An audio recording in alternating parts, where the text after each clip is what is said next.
Hi friends, welcome back to cook to be fit. ಈ ವಿಡಿಯೋದಲ್ಲಿ egg masala ಮಾಡ್ತಾ ಇದ್ದೀನಿ ರೆಸ್ಟೋರೆಂಟ್ ಸ್ಟೈಲ್ನಲ್ಲಿ. ಇದು ಚಪಾತಿಗೆ, ಪೂರಿಗೆ, ರೊಟ್ಟಿಗೆ, ನಾನ್ಗೆ ಬೆಸ್ಟ್ ಕಾಂಬಿನೇಷನ್ ಆಗಿರುತ್ತೆ. ತುಂಬ ಈಸಿ ಸಿಂಪಲ್ ಸ್ಟೆಪ್ಸ್ನ ಯೂಸ್ ಮಾಡಿಕೊಂಡು ತುಂಬ ರುಚಿಕರವಾದ ಎಗ್ ಮಸಾಲ ಮಾಡ್ಬೋದು.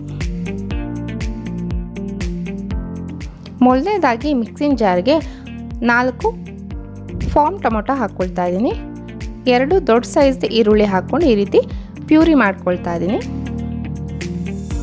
ಈಗ ಫ್ರೈಯಿಂಗ್ ಪ್ಯಾನ್ಗೆ 4 ರಿಂದ 5 ಟೇಬಲ್ ಸ್ಪೂನಷ್ಟು ಎಣ್ಣೆ ಹಾಕ್ಕೊಳ್ತಾ ಇದ್ದೀನಿ. ಅರ್ಧ ಟೇಬಲ್ ಸ್ಪೂನ್ ಜೀರಿಗೆ ಹಾಕ್ಕೊಳ್ತಾ ಇದ್ದೀನಿ. ಸಣ್ಣದಾಗಿ ಹೆಚ್ಚಿರುವಂಥ ಒಂದು ಈರುಳ್ಳಿ ಹಾಕ್ಕೊಳ್ತಾ ಇದ್ದೀನಿ. ಇದು ಗೋಲ್ಡನ್ ಬ್ರೌನ್ ಬರೋವರೆಗೂ ಚೆನ್ನಾಗಿ ಫ್ರೈ ಮಾಡಬೇಕು.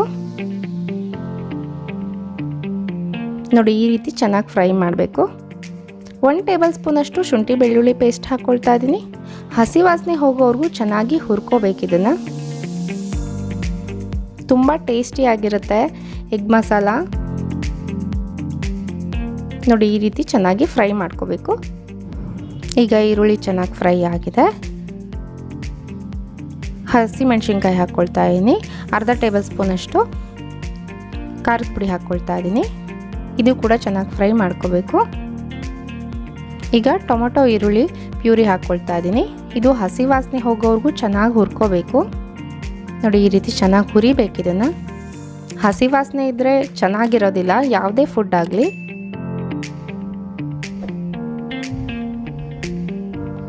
ಈ ರೀತಿ ಚೆನ್ನಾಗಿ ಹುರ್ಕೋಬೇಕು. ಇದನ್ನು ಲಿಡ್ ಕ್ಲೋಸ್ ಮಾಡಿ ಒಂದು 2 ಮಿನಿಟ್ಸ್ ಬೇಯಿಸ್ಕೋಬೇಕು. ಇವಾಗ ರುಚಿಗೆ ತಕ್ಕಷ್ಟು ಉಪ್ಪು ಹಾಕ್ಕೊಳ್ತಾ ಇದ್ದೀನಿ.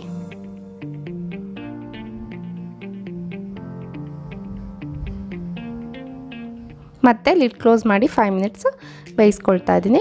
ಇವಾಗ 2 ಟೇಬಲ್ ಸ್ಪೂನಷ್ಟು ಎಗ್ ಮಸಾಲ ಹಾಕ್ಕೊಳ್ತಾ ಇದ್ದೀನಿ. ನೀವು ಯಾವ ಕಂಪ್ನಿದಾದರೂ ಎಗ್ ಮಸಾಲ ಹಾಕ್ಕೋಬೋದು. ಈಗ 1.5 ಗ್ಲಾಸಷ್ಟು ನೀರು ಸೇರಿಸ್ಕೊಳ್ತಾ ಇದ್ದೀನಿ. ಚೆನ್ನಾಗಿ ಕುದಿ ಬರಬೇಕಿದು. ಇವಾಗ ನಾನು 1 ಡಜನಷ್ಟು ಎಗ್ ಬಾಯ್ಲ್ ಮಾಡಿಟ್ಕೊಂಡಿದ್ದೀನಿ. ಈ ರೀತಿ ಅಲ್ಲಲ್ಲಿ ಮಾರ್ಕ್ ಮಾಡ್ಕೋಬೇಕು. ಇದನ್ನು ನೋಡಿ, ಆಯಿಲ್ ಎಲ್ಲ ಸಪ್ರೇಟ್ ಆಗಿದೆ ಅಂದರೆ ಚೆನ್ನಾಗಿ ಟೊಮೊಟೊ ಎಲ್ಲ ಪ್ಯೂರಿ ಎಲ್ಲ ಚೆನ್ನಾಗಿ ಬೆಂದಿದೆ ಅಂತ ಅರ್ಥ. ಮಸಾಲ ಎಲ್ಲ ಚೆನ್ನಾಗಿ ಬೆಂದಿರುತ್ತೆ. ತುಂಬಾ ಟೇಸ್ಟಿಯಾಗಿರುತ್ತೆ. ಅನ್ನಕ್ಕೆ ಕೂಡ ತುಂಬ ರುಚಿಯಾಗಿರುತ್ತೆ. ಇವಾಗ ಅರ್ಧ ಟೇಬಲ್ ಸ್ಪೂನಷ್ಟು ಗರಂ ಮಸಾಲ ಹಾಕ್ಕೊಳ್ತಾ ಇದ್ದೀನಿ. ಅರ್ಧ ಟೇಬಲ್ ಸ್ಪೂನಷ್ಟು ಪೆಪ್ಪರ್ ಪೌಡ್ರ್ ಹಾಕ್ಕೊಳ್ತಾ ಇದ್ದೀನಿ. ಒಂದು ಸತಿ ಚೆನ್ನಾಗಿ ಮಿಕ್ಸ್ ಮಾಡ್ಕೋಬೇಕು. ಈ ರೀತಿ ಇವಾಗ ಒಂದು 2 ಮಿನಿಟ್ಸು ಇದನ್ನು ಬೇಯಕ್ಕಿಟ್ರೆ ಸಾಕು. ನಾನು ಈ ಎಗ್ ಮಸಾಲ ಯೂಸ್ ಮಾಡಿದ್ದೀನಿ. ಇವಾಗ ಆಲ್ರೆಡಿ ಬಾಯ್ಲ್ ಮಾಡಿರೋಂಥ ಮೊಟ್ಟೆಗಳನ್ನ ಹಾಕ್ಕೊಳ್ತಾ ಇದ್ದೀನಿ. ಮೊಟ್ಟೆಗಳು ಮಾರ್ಕ್ ಮಾಡೋದ್ರಿಂದ ಮಸಾಲ ಎಲ್ಲ ಮೊಟ್ಟೆ ಒಳಗೆ ಕೂಡ ಚೆನ್ನಾಗಿ ಪೆನಿಟ್ರೇಟ್ ಆಗುತ್ತೆ.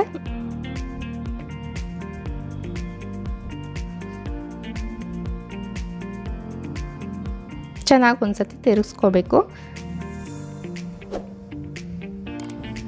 ಇವಾಗ 2 ಸೆಕೆಂಡ್ಸು ನಾನು ಹೀಗೆ ಮುಚ್ಚಿಡ್ತಾ ಇದ್ದೀನಿ ಅಷ್ಟೇ.